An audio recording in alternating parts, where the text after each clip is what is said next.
size helps us to get the size of the map. So for us to get the map size, so we want to log this to the console.log, and then we'll have this in brackets so that we could have it output for us. All right, run, and we have 3. So that's runs correctly. So on your own, you can just check out all that we have around here and just do your research, play around with it.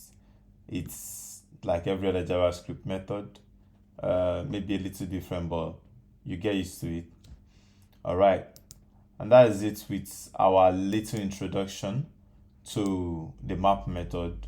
I hope that gets clearer, if it is not already clear, as we continue to build the application we have in mind.